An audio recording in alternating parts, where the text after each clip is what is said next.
Welcome student. अब हम discuss करेंगे कि हम यूनिट ऑफ केसी को कैसे कैलकुलेट करेंगे। सुबह हमने पढ़ा था कि लॉ ऑफ मास एक्शन क्या होता है और एंड में इस पे आकर फिर हमने ये केसी इक्विलिब्रियम कांस्टेंट की वैल्यू कैलकुलेट की थी। अब हम यूनिट कैलकुलेट करेंगे केसी की यूनिट क्या होती है। केसी की यूनिट वेरी करती है from reaction to reaction. Generally हम केसी की कोई भी यूनिट नहीं बोल सकते, जनरली केसी की कोई यूनिट नहीं होती और वो डिपेंड करते हैं रिएक्शन पे कि रिएक्शन आप लोग के किस कंडीशन में। और केसी का हमें पता है कि वो कंसंट्रेशन के बराबर होता है और कंसंट्रेशन चूंकि मोलरिटी होती है और मोलरिटी होती है मोल पर डेसीमीटर क्यूब। ये फार्मूला मैंने शार्ट से लिखा कि मोल पर डेसीमीटर क्यूब डेल एन। अब ये जो डेल एन है ये नंबर ऑफ मोल है, नंबर ऑफ मोल ये हम कैसे कैलकुलेट करें, यानी number of mole of product और उससे जब हम number of mole of reactant को माइनस कर लेंगे तो यहाँ से हमारे पास डेल एन की वैल्यू आ जाए। अब हम डेल एन की वैल्यू को पुट करके मोलरिटी यानी केसी की यूनिट कैलकुलेट करेंगे। केसी की यूनिट क्या होती है, मोल पर decimetre cube into del n. अब on the basis of physical behaviour दो तरह की इक्विलिब्रियम थे, पहले टॉपिक में भी हमने डिस्कस किया था, एक होमोजीनियस इक्विलिब्रियम, दूसरा हेटेरोजीनियस इक्विलिब्रियम। अब homogeneous equilibrium are those equilibrium in which all the reactant species are in same phase. सारे के सारे ये जो रिएक्टेंट सब्सटेंस होते हैं उनका फेज सेम होगा, यानी ए बी के साथ रिएक्ट करके सी और डी बना रहे।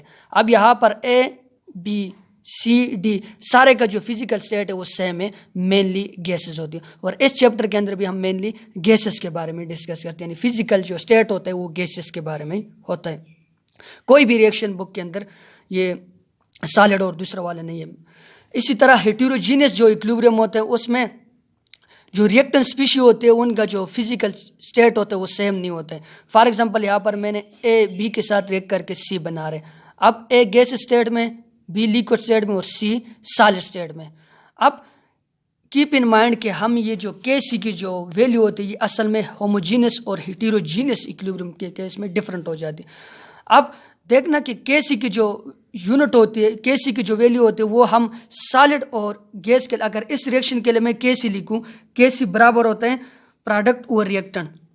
पिछले लेक्चर में हमने पढ़ा था, अगर मैं ऊपर वाले रिएक्शन के लिए लिख लूँ KC is equal to C D divided by ratio है रिएक्टेंट ए एंड बी। अब अगर गैसियस फेज में, सारे के सारे गैसियस फेज में, तो आप लोग केसी की जो वैल्यू होती है वो इस तरह लिखोगे, केसी इस रिएक्शन के लिए ऐसे लिखोगे। लेकिन अगर वो लिक्विड और सॉलिड के केस में, solid and liquid are not mention in KC expression. KC expression के अंदर ये बात इंपॉर्टेंट है कि केसी की जो एक्सप्रेशन होती है उसमें हम सॉलिड और लिक्विड को नहीं लिखेंगे। अब अगर ये जो इक्वेशन है इसके लिए मैं केसी की वैल्यू लिखूँ, केसी इक्विलिब्रियम कांस्टेंट की, तो ये सिर्फ बराबर हो जाएगा ए का। बाकी बी और सी के लिए हम नहीं लिखेंगे। अब बी और सी के लिए नहीं लिखेंगे, ये बात हम डिस्कस करते हैं कि ये सॉलिड और लिक्विड के लिए क्यों नहीं लिखते। अब हमें पता है कि ये जो केसी इसमें अंदर जो सी होता है वो कंसंट्रेशन के बराबर होता है और कंसंट्रेशन का हमें पता है कंसंट्रेशन बराबर होता है मोलरिटी का।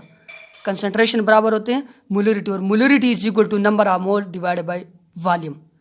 अब number of moles, as we know that number of moles is equal to mass in gram divided by molar mass. Putting the value of number of moles in this equation, so the above equation become molarity is equal to molar volume into molar volume. As we know that density is equal to mass per unit volume area. Density is equal to mass per unit volume area. इधर mass और volume को हम density के बराबर ले लेंगे। अब density is equal to molarity बराबर हो जाएगा density over molar mass।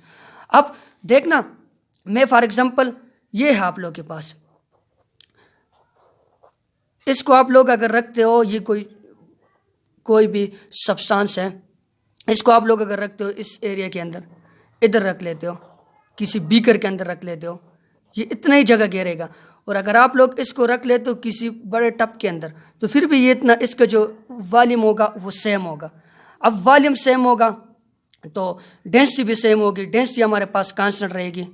अब जब डेंसिटी कांस्टेंट रहेगी और इसका मोलर मास के अंदर भी कोई फर्क नहीं आएगा, ये सब्सटेंस के इधर रखो या इधर रखो, इसके डेंसिटी के अंदर भी कोई फर्क नहीं आएगा, मोलर मास के अंदर भी इसका कोई फर्क नहीं आएगा। जब डेंसिटी के अंदर फर्क नहीं आएगा, मोलर मास के अंदर फर्क नहीं आएगा, इधर रखो या इधर रखो इसी सब्सटेंस को, तो मोलरिटी भी आप लोग के पास क्या रह जाती है, कांस्टेंट रह जाती है। इसलिए लिक्विड और सॉलिड इसको आप लोग जिधर भी रख लेते हो, इसका कोई वॉल्यूम के ऊपर कोई इफेक्ट नहीं होता, इनका वॉल्यूम कांस्टेंट है। लेकिन अगर गैस को आप लोग रखते हो तो गैस क्या होता है, वो जितना भी गैस है, अब हमने पिछले टॉपिक में पढ़ा था kinetic molecule theory, gas molecule का जो वॉल्यूम होता है वो निग्लिजिबल होता है, क्योंकि वीक इंटरफोर्सेस होते हैं। वो वॉल्यूम अगर इधर आप लोग गैसेस को रख लो, वो पूरे इस कंटेनर को अडॉप्ट कर लेते हैं। इस छोटे कंटेनर के अंदर अगर आप लोग रखते हो फिर भी इसको पूरे का अडॉप्ट कर लेता है, यानी वो मूव करते रहते हैं। लेकिन सॉलिड और लिक्विड की जो डेंसिटी होती है वो कांस्टेंट रहती है। तो डेंसिटी भी कांस्टेंट, मोलर मास भी इसका कांस्टेंट रहता है, और तो दूसरी मोलरिटी भी इसकी क्या रह जाती है, कांस्टेंट रह जाती है। इसलिए हम केसी के एक्सप्रेशन में इसको नहीं लिखते। अब हमने यहाँ पर डिफरेंट इक्वेशन लिखे हैं कि इन 3 इक्वेशन के लिए आप लोग केसी के यूनिट कैसे कैलकुलेट करोगे। अब सबसे पहले मैंने ये वाला लिखा कि नाइट्रोजन हाइड्रोजन के साथ रिएक्ट करके अमोनिया बना रहे। 1 मोल नाइट्रोजन है, 3 मोल हाइड्रोजन है और 2 मोल अमोनिया है। अब सबसे पहले हमने डेल एन निकालना है, तो डेल एन इसके लिए बराबर हो जाएगा number of moles of product के कितने मोल है, प्रोडक्ट के यहाँ पर 2 मोल है, प्रोडक्ट अमोनिया 2 मोल है, और रिएक्टेंट के कितने मोल है, 3 mole of hydrogen and 1 mole of nitrogen. कितने हो जाएंगे, 4 - 2 = -2। अब इसके लिए डेन एन की जो वैल्यू आ गई वो -2 आ गई। अब यहाँ पर सिंपल करके पुट कर लो, हमें पता है इसका यूनिट बराबर होता है मोल पर decimetre cube into del n क्या है, -2। तो ये बराबर हो जाएगा मोल -2 डिवाइड बाय डेसीमीटर, 3 2 जार प्लस है तो माइनस के साथ मल्टीप्लाई होकर -6। अब इसको अगर ये भी यूनिट आप लोग लिख सकते हो, अगर इसको मैं ऊपर लेके जाऊँ तो ये बराबर हो जाएगा डेसीमीटर, इसकी पावर नीचे -6 से ऊपर चला जाएगा +6 इंटू मोल -2। अब इस इक्वेशन के लिए केसी की यूनिट ये है, इस इक्वेशन के लिए केसी की यूनिट क्या है, ये है। अब केसी की यूनिट मैंने कहा था कि वो रिएक्शन के साथ वेरी करती है, जनरली आप लोग केसी की कोई यूनिट नहीं बता सकते हो। अब नीचे मैंने ये वाली इक्वेशन लिखा है कि H2 react with CO2 to form carbon monoxide and hydrogen. In this reaction, all the reactant species are in same phase, that is gases. तो हम सबके लिए केसी की जो एक्सप्रेशन वो सबके लिए लिखेंगे, प्रोडक्ट को ऊपर लिख लेंगे और डिवाइड बाय रिएक्टेंट। लेकिन हमने यूनिट निकालनी है। अब सबसे पहले आप लोगों ने डेल एन निकालना है। डेल एन बराबर होते हैं number of moles of reactant to number of moles of product minus number of moles of reactant. ये मैंने लिखा। प्रोडक्ट के कितने मोल है, 1 जिसके साथ कुछ नहीं होता उसके साथ 1 होता है। कार्बन मोनोऑक्साइड का भी 1 मोल है और वाटर का भी 1 मोल है वेपर फेज में, तो 2 हो जाएंगे। और यहाँ पर कार्बन डाइऑक्साइड भी 1 है और हाइड्रोजन भी 1 है, तो 1 + 1 = माइनस का साइन लगा के -2, 2 - 2 = 0। अब यहाँ पर अगर आप लोग इसको 0 लिख लेते हो, एनीथिंग विच इज पावर 0 = 1, तो इधर ये 1 के बराबर हो जाएगा, तो केसी की कोई यूनिट नहीं होगी। ऐसा इक्वेशन आ जाए, अक्सर आता रहता है कि इस इक्वेशन के लिए केसी की यूनिट लिख लो, तो इस इक्वेशन के लिए केसी की यूनिट कोई भी नहीं होती, क्योंकि ये डेल एन 0 के बराबर आ जाएगा। डेल एन जब 0 हो गया तो सारा का सारा वो 0 हो जाए। अब ये देखना, PCl5 है, PCl3 और Cl2 बनाते हैं। PCl5 सॉलिड फॉर्म में, PCl3 भी सॉलिड फॉर्म में और Cl2 गैस फॉर्म में। इस इक्वेशन के लिए केसी की वैल्यू आप लोग सिर्फ, मैंने कहा है कि केसी सिर्फ और सिर्फ गैसेस के लिए लिखते हैं, सॉलिड और लिक्विड के लिए नहीं लिखते, क्योंकि डेंसिटी भी कांस्टेंट, मोलर मास भी कांस्टेंट, तो मोलरिटी भी कांस्टेंट। जब सारी चीज़ें कांस्टेंट तो इसके लिए हम केसी की वैल्यू नहीं लिखते। अब इसके लिए जब आप लोग केसी की वैल्यू लिखोगे तो सिर्फ Cl2 को लिखोगे। सिर्फ किसको लिखोगे, Cl2 को लिखोगे। तो जब Cl2 को सिर्फ लिखोगे तो वो बराबर हो जाएगा मोल पर डेसीमीटर क्यूब।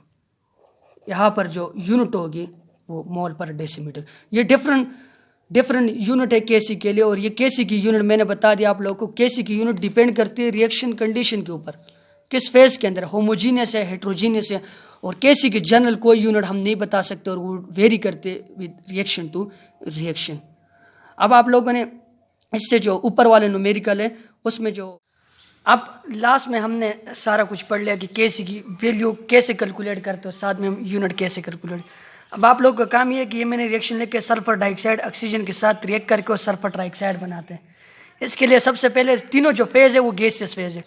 सबसे पहले आप लोगों ने इसके लिए केसी की इक्वेशन लिखनी है। केसी की इक्वेशन हम इसके लिए कैसे लिखेंगे और फिर केसी की यूनिट निकालनी है। यह आप लोगों का असाइनमेंट है। Thank you for watching.